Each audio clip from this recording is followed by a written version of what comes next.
Good morning. Good morning, good morning, good morning to you. How are you doing, Bliss Collective? Happy Hump Day. Can't tell if I think my volume is up enough. It's another Wednesday. It's another Wednesday. I have my tea. I got my favorite yellow mug. How are you?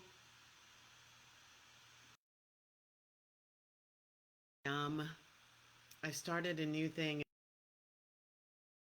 Usually, matcha green tea drinker. I'm really into matcha tea. And I buy some really beautiful organic tea, and it's restaurant grade. It's really beautiful, yummy, delicious. And I also like chai. My problem with chai is that it's made with black tea, and I have a caffeine. I are not good pals. It never worked for me. I was never able to, use caffeine as a way to stay up later. And gets upset. Well, I don't like it. So chai is often black tea, so I have to like water it down, and then I miss the reason why I want chai is that clovey, gingery, cardamom, yummy taste of chai. And so I found at the grocery store, go figure, it's not some designer tea. It's I think it's Celestial Seasonings. I'm not sure. It's called Bengal Spice. And it is an herb tea, so it's a chai flavor without the caffeine. And I think I'm about to finish a whole box that I bought like a week ago. I love it. And then, of course, I top it off with whipped cream that's made with heavy cream. It's sugar-free, but it's made with heavy cream. And I'm sure a serving is like 2 tablespoons. And I mean, we're heavy on the tablespoons. It's, spray a little in my mouth at the end. Hey, I live alone. Nobody's using that whipped cream but me. So happy Hump Day. So great to be here with you. Hope you're having a fabulous week. And the cool thing about Hump Day is if up until now it's kind of been an okay week but not fabulous, well, you know what? Now's a great opportunity to key in on what's not fabulous and see if you can change that. And I guarantee you, in the Bliss Collective, the point of view about can you change that is absolutely you can. And in fact, you're the only one who can. Like them's the words we live by in the Bliss Collective. You're the only one who can. So what is this group? It's all about self-mastery, mastering you and your life so that you can exquisitely manage whatever your life brings your way. And that means being able to roll up into anything going on and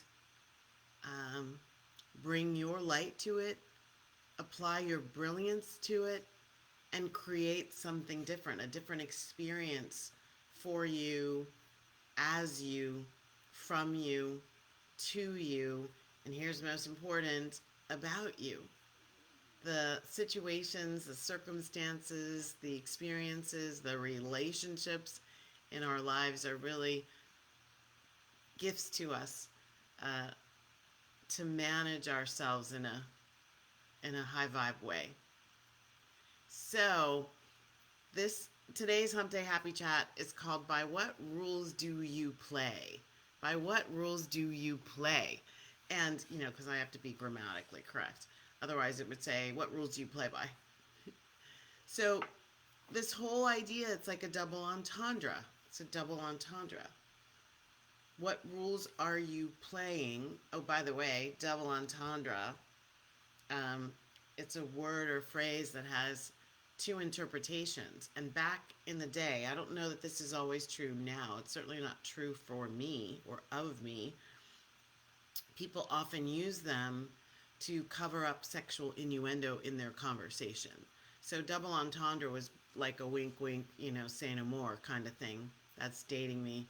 I think that's from Monty Python. Um, Wink, wink, say no more. So I think that's about the double entendre was originally covering up risque speech, innuendo. I don't know that it's used that way anymore. Um, but the whole idea is there are two meanings. So when I ask this question, by what rules do you play? It's a combination. It's a combination of, it could be about a particular game that you play, like chess or soccer. What rules govern play in that particular game or sport? But it could also mean when, how, where, why do you actually play?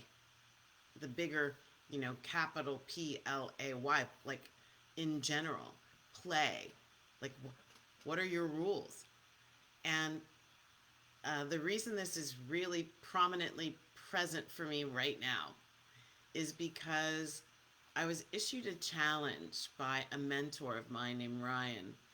And the challenge was, and it was during a conversation where I was getting some mentoring around mindset issues, and I was in a place where everything felt heavy, and it felt like I was being run, like I was running myself into the ground to get things done, to meet objectives, to keep things going, that kind of thing. And this is a typical thing for anybody who, or it can be a typical thing for anybody who has goals, anybody who sees themselves here and wants to be there. Like, I'm going to grow myself into that space. I'm going to train myself into that first place on the podium. I'm going to practice myself into playing first chair violin. It's like anyone who's from here to there, and it doesn't even have to be that. It could be, I just like to get a job. I just like to help my parents. I just like to, it can be anything that's where you're somewhere other than here. There can be this need to get it right, to do it well, to do it faster, like faster than anyone else, do it faster. There can be all of these burdens, necessities, these constrictions, these rising to the occasion that we adults are very good at convincing ourselves we prove ourselves worthy, to prove ourselves okay, to prove ourselves right, to prove ourselves useful. There can be a number of different ways that any one of us is looking at this. It's going to have to do with our conditioning. And we'll talk about that in a minute. I've got some beautiful learnings from my experience. So this play challenge, Ryan throws down the gauntlet. And even when I watched the gauntlet land right in my heart, there was a sense of, I'm not doing this. And I'm still feeling some, I feel it like a contraction, like it's like contraction, like no. Like I can even feel my like young girl face of like, like that energy of this is, I don't want to do it. Do you see if you can connect to something where that feeling comes up for you? And it may not be the exact physicality, and you may not make the same noises, but I wonder, what is it for you? So this challenge, this gauntlet gets thrown down around, like, hello, what I teach, that I am the mistress and commandress of my world. And for my world to feel heavy, I'm playing in that game. Like I'm somewhere in that. And I'm potentially, probably, absolutely more connected, bought into, plugged into the idea of hard work, the idea of struggle and strive than I am in any four-letter word that begins with P, ends with Y, and has LA in between. And so this play challenge, it's not the first time a mentor has said, you know, do you play enough? Powerful question, especially for anybody trying to get somewhere, anybody with goals. Do you play enough? So I kind of realized this isn't, like I said, I realized this from multiple engagements in this inquiry. Note that, we'll talk about that in a minute. Multiple engagements in this inquiry. That I need remedial training in play. Or that's the story that feels relevant and true right now. That's the way it feels right now. May not be true. I'm not attached to that being the truth. It feels true right now that I need some remedial training. I think I'm good at play when I get into it. And I think I'm very playful when I get into it. And so the getting into it is the part where I'm a little less easily activated. So my conditioning has been around being productive, around working hard, around proving myself, around using play as a reward. In other words, as soon as I get to the victory, and analyze like what I didn't do well in order to get the victory. So not even just purely celebrating the victory. It's going back and eking out the last bit of success I possibly can out of a scenario, out of my beingness, out of the way I think and the way I engage, play the game. So that I can do it even better, like raise the bar. Have you heard that? It's time to raise the bar. Think outside the box. Take it to the next level is what those idioms are about, taking it to the next level. Well, when we're focused on that, and I'm not saying anyone taught me this, the conditioning can also happen from interpretation and misunderstanding of what's going on in the environment around us. When we're young, we're just trying to come up with meaning to make everything feel good and safe, and sometimes those meanings that we attach to things are not the meanings that were intended by the situation. And that's a whole nother Hump Day Happy Chat. That's a weekend. So understanding my conditioning is like, okay, now I see what people are seeing in me around, you don't do this so well, do you? One of my roommates back in the 80s used to say, you don't know how to relax. And it's similar because play can bring in that relaxation energy. So someone even told me you have a PhD in striving and struggle and working hard. My spiritual counselor. Ugh, doesn't even sound good or feel good. So right now in my life, where I am in the present moment of this day in 2021, where I am right now in my life, is that I'm in a dance. You are too. We all are. In a dance, and we always will be. Our inner child is a part of our divinity. That's a part of who we are and have been. And we need to grow them back up with us. That's another Hump Day Happy Chat. But I'm in this dance with my inner child who doesn't really, this is my experience, doesn't really fall into play.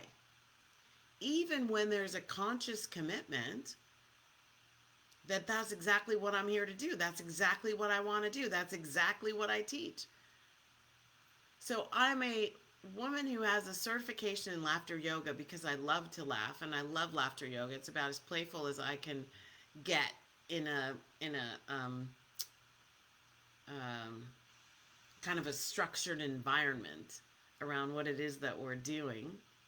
I love laughter yoga. It's so healing and so beautiful and so opening. But I'm a laughter yoga leader, an instructor in laughter yoga, who still has to trigger in her this get up and go do something fun.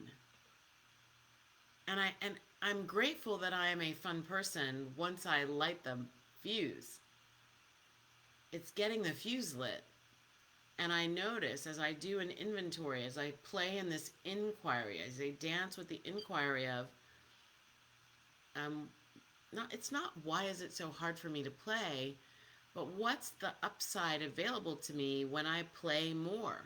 How can I get more play into my day today? Not even every day. Believe it or not, that question brings me anxiety. It's like, because now I feel like I have a goal and a bar I need to get over. See how insidious this can be. How it can be like a spiral. It can, if I allow it, if I choose, it can be a spiral down, and I can get really frustrated and upset and, say, who cares about this challenge? On the challenge, I don't need to learn how to play. I play just fine. Like, I could just jettison the whole idea. But to really, allow myself to be sort of slammed around by the inquiry, sort of pummeled by the negativity that, isn't it funny that the idea of play can bring up some, get away from me negativity. What the? Doesn't make sense. And so why am I sticking in it? I'm sticking in it because I know darn well the upside is huge. So there are actually organizations that study play. A renowned, internationally renowned expert in play theory is Dr. Stuart Brown. And I've followed him a little bit, and I've incorporated him into some of my talks, and I love his work. I mean, we're talking about, he's done TED Talks, and I'll put the link to one of them that I especially like and think is really informative in my little post here. So you can take a look at it in addition to this and hear from an expert on play and on how it's done all through the kingdom, right? So I love his videos around animals, nature in play, and how much we can learn from that, bringing that to life inside of us for the benefit of everything we do outside of us.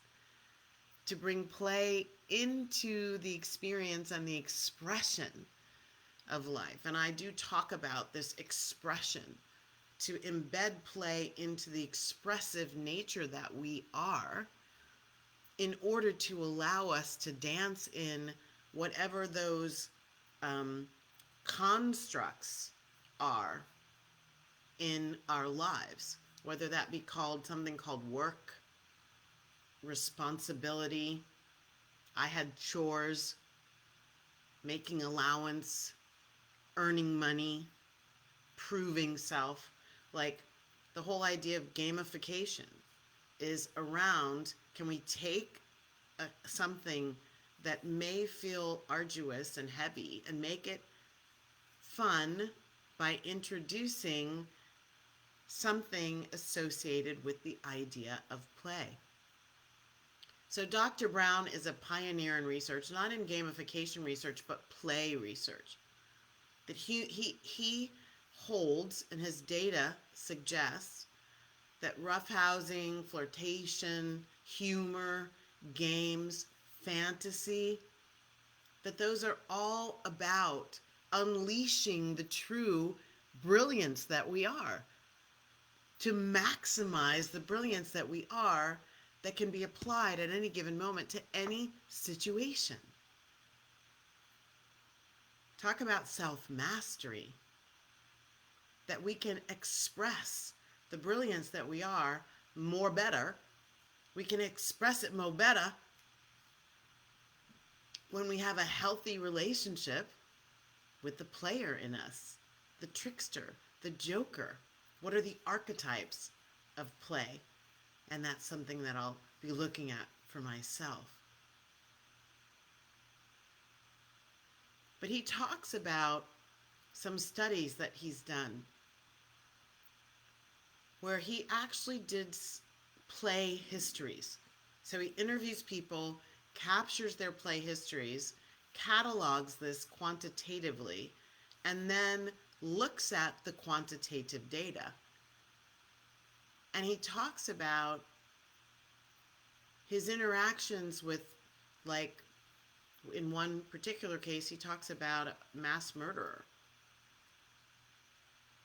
and how the play interview showed even more in the data. It showed in the data, in line with the rest of his data, that when we have an absence of play in early childhood, or we have a relationship to play in early childhood that isn't necessarily as open and inviting and engaging as it could be, as adults, we tend to have some potential issues in adulthood. Like mind-blowing information, the power of play, the importance of play. And so the question could be this question from the Hump Day Happy Chat today: by what rules do you play? So here are some of the things that I'm learning from engaging in this play challenge. And they're not 100% new. I'm creating as I dance with, oh, there it is again, right? And that's going to be a part of the unfoldment of you into high vibe living and into the bliss living. Blissful living doesn't mean there are never any problems. So we just graduate into life is nothing but fun. That's not what this Bliss Collective is about. It's about experiencing the fullness of life, which means the highs and the lows, the ups and the downs, the ebbs and the flows, the arcs. It's about experiencing all of that and still staying in a relationship with your divinity and with your brilliance and with the bliss that is a part of both of those. It's already inside you. So if you're not feeling it, you're not experiencing it, that's probably because of what's going on or not going on in here. I want to just pause for a moment and say, hey to everyone who's watching on the replay. Thank you. Please acknowledge by putting pound replay and leave me a couple comments. I love your comments. They help me decide what to do differently, what to do better, what could serve you more. Learnings that I'm somewhat disconnected from how play fits into my life. It is really an afterthought. And even when I'm doing something called a challenge, which is designed to bring it to the forefront, I can get to the end of the day and go, oh, the challenge. I better go do some play. That's really important to notice. I didn't leverage it in the day. So I'm sort of disconnected, and I'm working on, well, I'm dancing with, how does this become a more embodied expression of Valerie in her life? I already mentioned one of my learnings, just even thinking about getting play in every day triggers anxiety. And I think the anxiety, I am clear on this, the anxiety when I trace it back is related to feeling like play is frivolous and that it's equivalent. My mom used to say, you're not going to run the street. And that was her way of being a really good mom, a single mom, and making sure that her little ducklings had some structure that kept them out of harm's way, out of danger, and doing what they had to do to prove themselves, to be able to work hard, or maybe work hard, but less hard than she and my father had to work. There are all kinds of things underneath that. But the anxiety comes from, I think, being judged as not working hard enough, especially if I don't feel like I'm experiencing as much success as I want. Then being judged as not working hard enough exacerbates the sadness, the disappointment, and maybe the self-recrimination that's already in that idea. The idea of passive play, I think I do that better than anything else. And passive play, I posted about it yesterday. Passive play is like plunking myself down in front of a movie, sitting at the lake and just watching the ducks. Like, I'm good at passive play, laying on my back at night and looking at the stars when I'm in a dark environment and I can actually see them. Like, that's pretty cool. But I'm good at that. I'm really good at just in the moment passive play. Sometimes I judge myself for passive play when it involves TV or something else. And I look at my friends who are adventurers and who go do things, they do play. And sometimes I don't want to. I just don't feel like doing it. I will be in it. I don't necessarily want to do it. I'm also learning that there's no one formula. There's no one thing. I don't have to do it. I don't have to be in play. There's not some thing that's calling to me. There sometimes will be, but not generally. So I'm dancing with that idea. Should there be? How do I instigate that? And then I notice that I do have a very strong introversion, a preference for introversion versus extroversion. I don't always, excuse me, I don't always want to engage in something that involves other people engaging with me. It's just too much. So these are the things that I'm getting from play and how it's played out in my life. And so what about you? So if you're thinking about this, by what rules do I play? What games am I playing? Am I also caught in this PhD of proving and struggling and striving? Here are some things you can do. And this is a growing list because I'm still putting together, the insights. One thing is to notice yourself. All of this dance, in this whole engagement of self-mastery, it starts with you noticing you, not noticing everything out there. Noticing everything out there to the extent that it gives you some keys into what's going on in here, inside this brilliant instrument that you are. The heart leading the head. Notice, what's your relationship to these questions, to this inquiry? What do you notice yourself doing and not doing? And even deeper than that, why? When does the scenario change and why? So notice yourself. See your relationship to the idea of play and how you bring it forward in your life. Is it serving you or is it not? If it's not, here's a chance to change it. If it is, here's a chance to change it. How do you go higher and deeper with it? Up the ante. See what happens. If you think you're really good at play, what would happen if you up the ante? Meaning you even do a little more. Like if you know I work 5 days and I play on the weekends. There's a relationship. There's a rule of engagement with play. What happens if you played on Wednesdays? Hump day play day. What would happen? Don't know. What if you took things out of the weekend and took them into your whole life? Stop the fragmentation and the disintegration of your life and looked at, I have a much bigger landscape on which to paint, and I'm going to paint joy. Good morning, Rachel.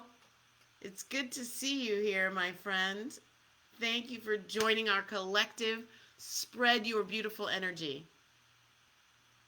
So grateful for you. And then last one is be on the journey. Maybe give up the need to get to an answer and make that I'm done. Did it. Finished. Got the t-shirt. It's okay. I've already done that work. I understand. I got this play thing. The more that we in the collective can be on the journey, which means in the inquiry, watching it unfold, playing in the energy of what is this thing called play for me. Not believing that there's a right answer and a wrong answer, just willing to dance, stay active in the inquiry, and see what shows up. The old idiom that says, when the student is ready, the teacher appears. So I'm going to hold that your greatest teacher is you, your higher self. And when you're ready to hear what your higher self is offering you, as a way to up-level your life, to give you access to more bliss, more love, more companionship, more joy, more community, more harmony, more tolerance, more compassion. When you're ready to listen to your own higher self, lay out the table, set the table for you for how that can happen. And you're willing to go to the table and serve yourself, Diana Ross. Go to the buffet and serve yourself. You are living the bliss-filled life. Yay. So I'm still in this challenge. I'm not sure how long I'm going to go with it. I tend to, I don't read books from cover to cover all the time, especially if they're not fiction. I read them and I go, okay, I think I got what I needed to get. I muscle test around that, and I may come back to it. So this challenge, dancing with it and allowing it to unfold as it wants to unfold for me. And I invite you to come in and play. We'll do a challenge together as a collective. How's that sound? More on that coming up. So I'm Valerie Shepard. Thanks again for joining live, Rachel, and for watching the replay, and for leaving comments, asking questions, telling me how I can support you to live your bliss-filled life. And I always close the Hump Day Happy Chat with the prayer of loving kindness, prayer for loving kindness from the Buddha, the Karanaya Metta Sutra.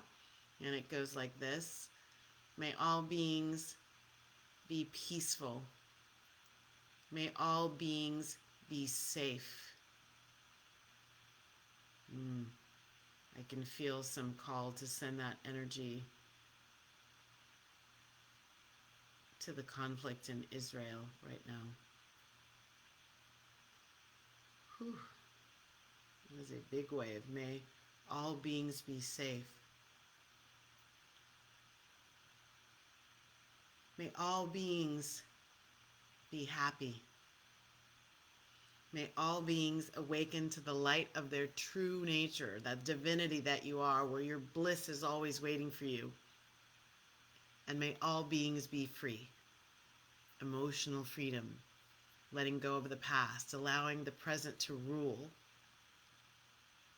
Everything you think, everything you seek is already inside you. And you are, right now, you are everything you hope to be. Many blessings. Thank you for being here. Signing off from the Bliss Collective. Have a great week, and I'll see you next time. Love you. Love you, Rachel. Thank you. Bye now.